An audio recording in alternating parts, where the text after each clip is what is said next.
lembrar do vento, vou lembrar do tempo em que nossas mãos eram uma só. Vou lembrar do vento, vou lembrar do tempo em que nossas mãos eram uma só. O mundo tem fronteiras, coloca mil barreiras, o mundo não consegue te encontrar. Em busca da verdade, esquecem da amizade, esquecem que ela une a tua paz. Encontram no caminho pedras e espinhos, e eles já não querem caminhar. Estão adormecidos, presos, enclausurados em verdades irreais.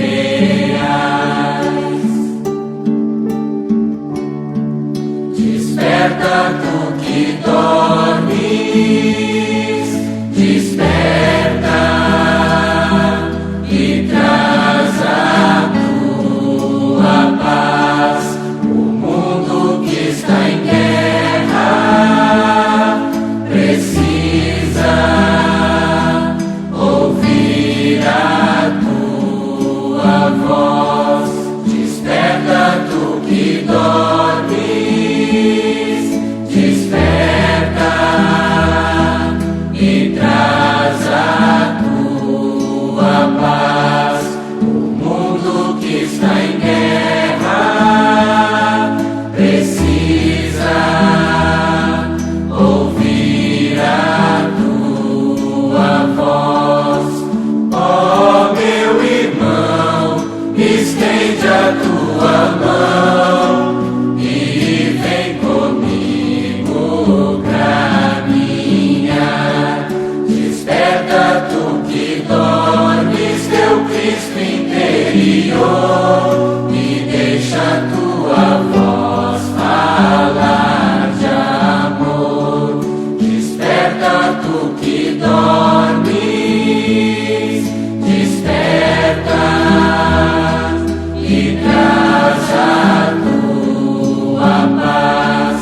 O mundo que está em guerra precisa ouvir a tua voz. Desperta tu que dormes, desperta e traz a tua paz. O mundo que está em guerra precisa ouvir a tua voz. Vou lembrar do vento, vou lembrar do tempo em que nossas mãos eram uma só. Vou lembrar do vento, vou lembrar do tempo em que nossas mãos eram uma só.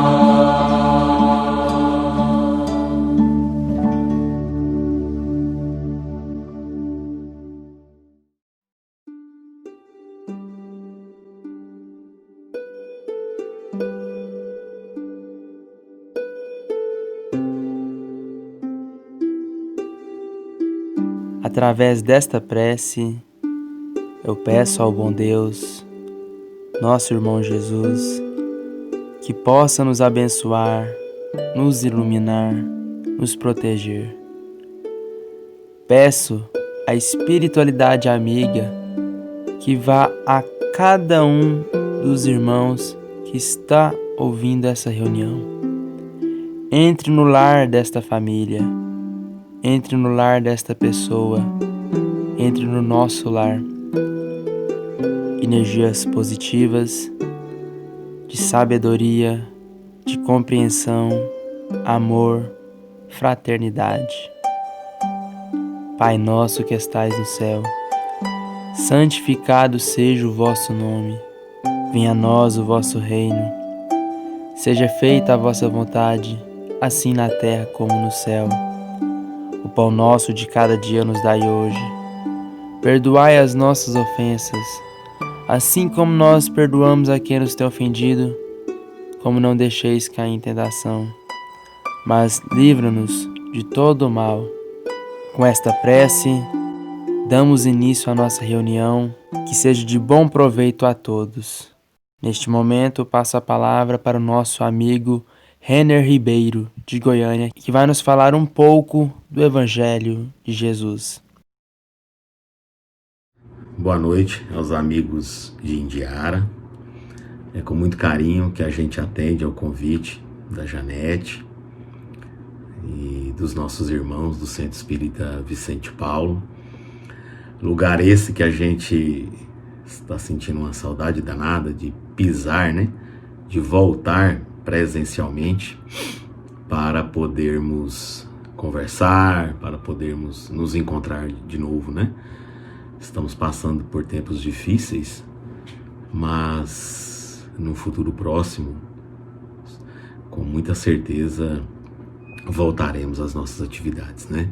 Hoje mesmo, em conversa com uma presidente de uma casa aqui do interior próximo, ela disse que essa semana já estão voltando de maneira comedida, com todas as prevenções possíveis, porque sabemos que os nossos irmãos, né, das igrejas, né, da católica, da evangélica, já estão aí tendo suas atividades praticamente normais, né? Então eu acredito que nós espíritas também temos esse compromisso com a doutrina e não podemos continuar por mais tanto tempo enclausurados, né? É óbvio que estamos compartilhando as mensagens através dos canais virtuais, estamos compartilhando as mensagens, né, do Evangelho através das lives, do YouTube e por aí vai.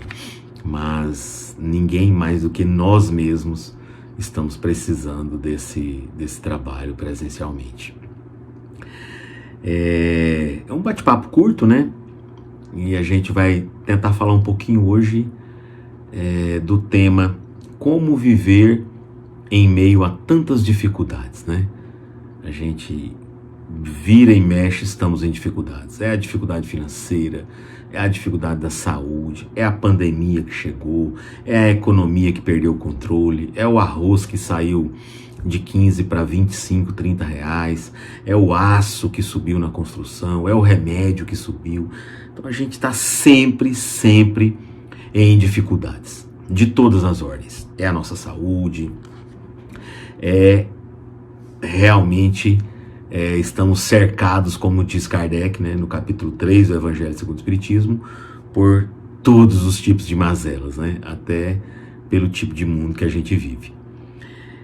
No capítulo 16 do Evangelho de João, depois que Jesus está tendo aquela conversa com os discípulos, preparando eles para o seu retorno, né, Jesus iria retornar, iria ser crucificado, e ele sabia de tudo isso. No finalzinho do capítulo 16, Jesus vai dizer assim, no versículo 33, depois que ele vai dizer que eles poderão fazer tudo e muito mais, que muitas coisas ainda não foram ditas, e aquela conversa que vocês conhecem aí do Evangelho. Mas no finalzinho Jesus vai dizer assim, tenho-vos dito isso para que em mim tenhas paz. No mundo tereis aflições, mas tende bom ânimo, eu venci o mundo. A gente sabe que o mundo que Jesus se refere é o mundo do orgulho, do egoísmo, das paixões, da agressividade, da intolerância e por aí vai. Então, faz muito sentido, depois que Jesus apresenta todo aquele plano de trabalho para os discípulos, ele dizer, olha, só que tem um detalhe, vocês vão sofrer, vocês terão muitas dificuldades, mas nunca percam o bom ânimo. E a gente sabe que a nossa vida é mais ou menos essa programação, porque se o nosso roteiro é o Evangelho, quando Jesus está falando para os apóstolos, para os seus discípulos, para a multidão, é como se ele estivesse falando para nós.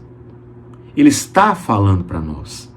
Olha, vocês estão voltando, vão reencarnar de novo, tá indo lá na família tal, dessa vez você não vai poder ter contato com muito dinheiro, porque das últimas vezes que você teve contato com dinheiro, você se perdeu, foi muito egoísta, não ajudou ninguém, se corrompeu, traiu, matou. Então dessa vez você vai com um dinheirinho curto, vai naquela família com aquele monte de pessoas que vocês não se dão bem, para cada um ensinar um ao outro sobre paciência, tolerância, amor, perdão, porque senão como que a gente vai aprender essas ferramentas, né?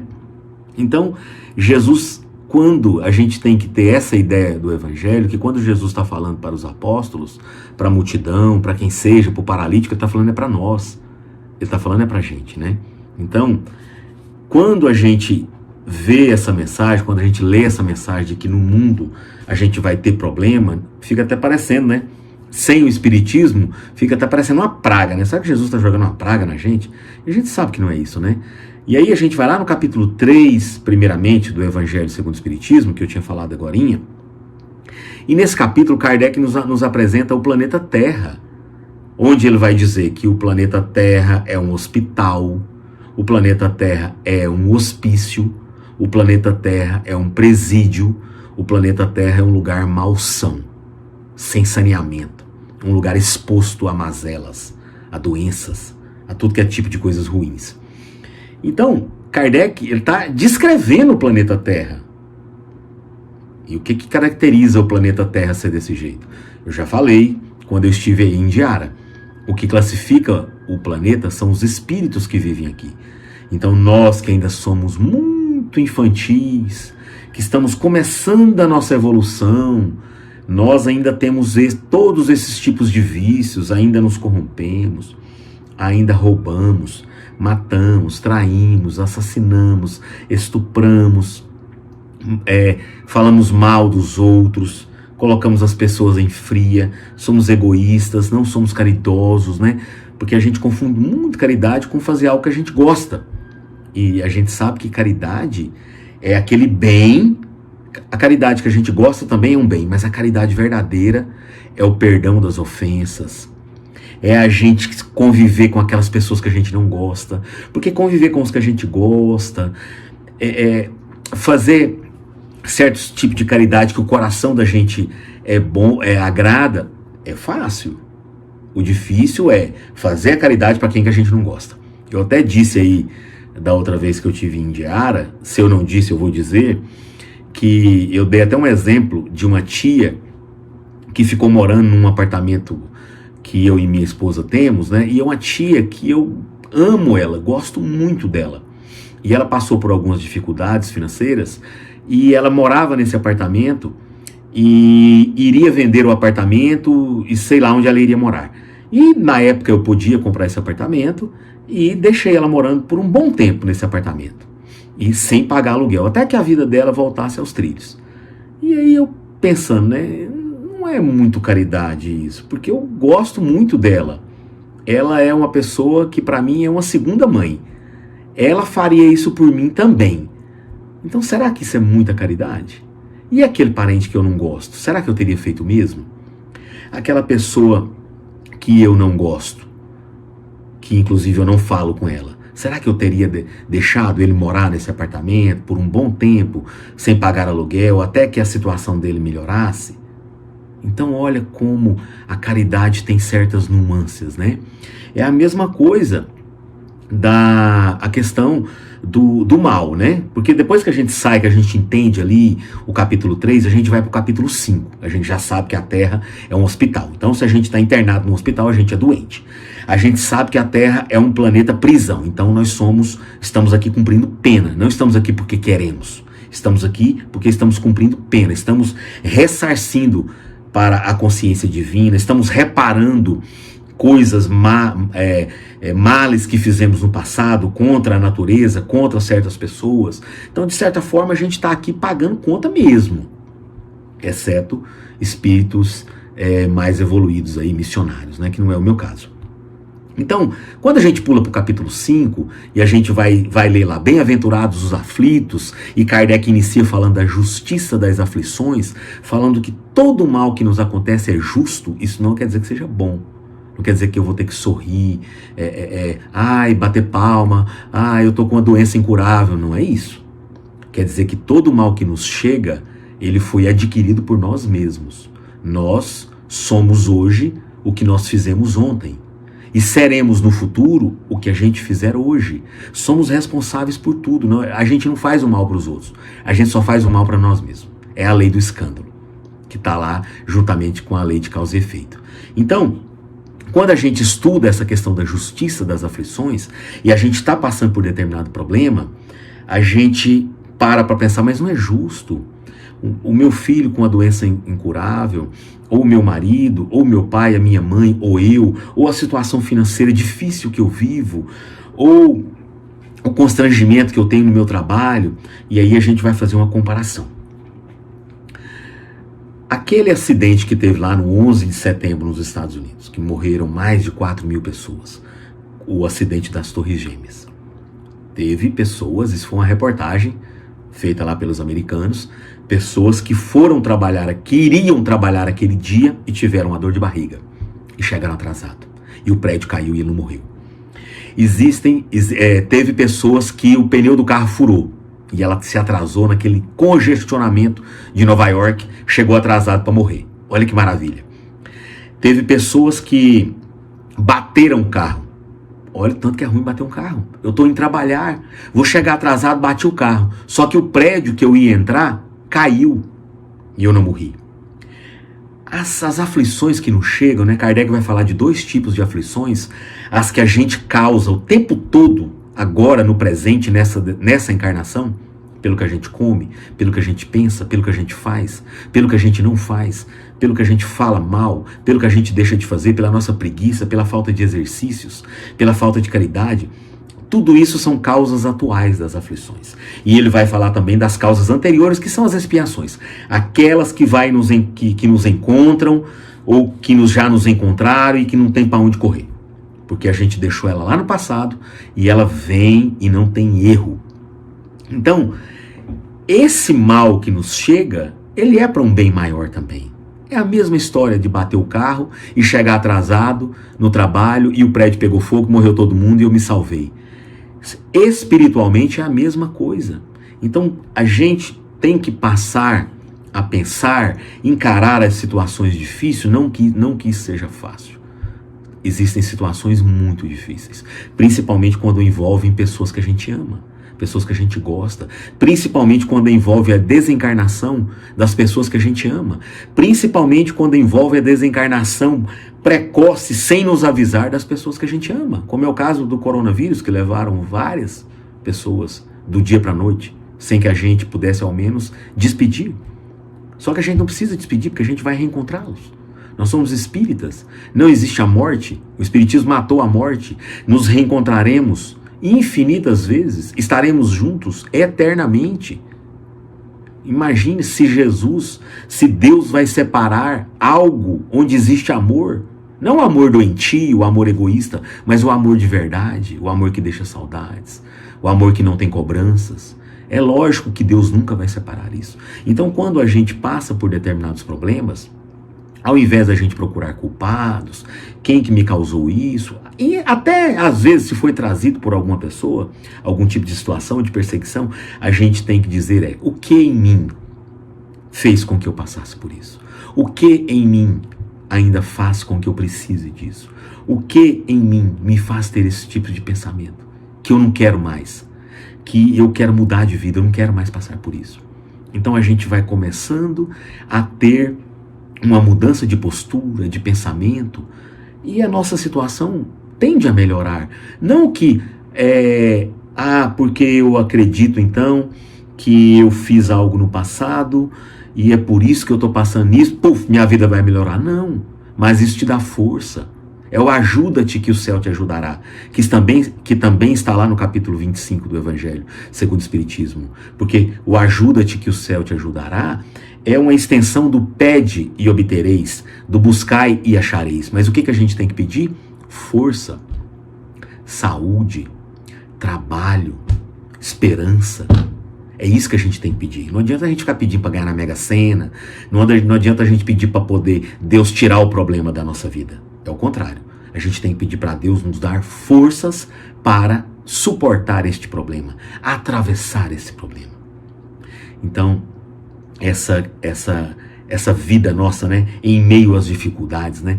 Então, a gente sabe que é nos espelhando no Evangelho, a gente buscando ali na oração, nos amigos, na casa espírita, na prece, nos tratamentos médicos, nos tratamentos espirituais, na resignação, na meditação. É aí que a gente vai encontrar forças para atravessar as dificuldades. Porque não é fácil, não é fácil.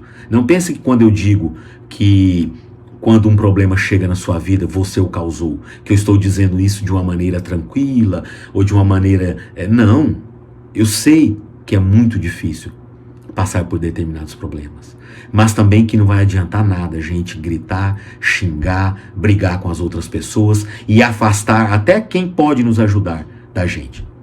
Então, existem momentos que a gente perde a cabeça, mas a gente tem que se recompor, a gente tem que ir atrás, pedir o perdão, pedir desculpas, buscar, insistir no bem, porque o bem sim tem razão, sempre vai tudo caminha para o bem. Não tem essa de que esse mundo está perdido. Não existe. O mundo está cada vez melhor.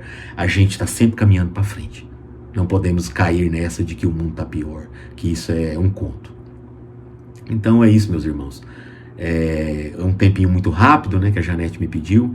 Espero do fundo do meu coração reencontrá-los muito em breve, né, para a gente continuar aí com os nossos trabalhos, né, com as nossas conversas e com os nossos encontros, né, que são muito necessários. Um beijo no coração de todos e até uma próxima oportunidade. Agora, para fazer a prece final, passo a palavra para nossa irmã Romana.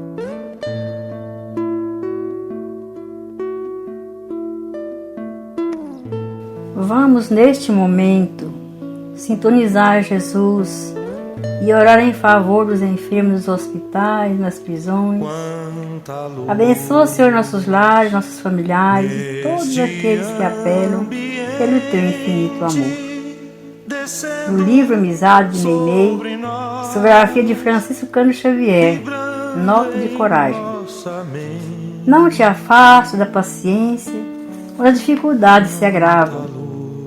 Ainda que provações inesperadas te espantem o coração, conserva a serenidade e segue adiante, agindo e servindo. Pensa nos que perderam a fé e tropeçaram na violência. Medita nos que tombaram em desespero e resvalaram à loucura. O verbo que te vergasta pode ser a enfermidade em forma de insulto, e a mão que te golpeia estará provavelmente sob o impulso das trevas.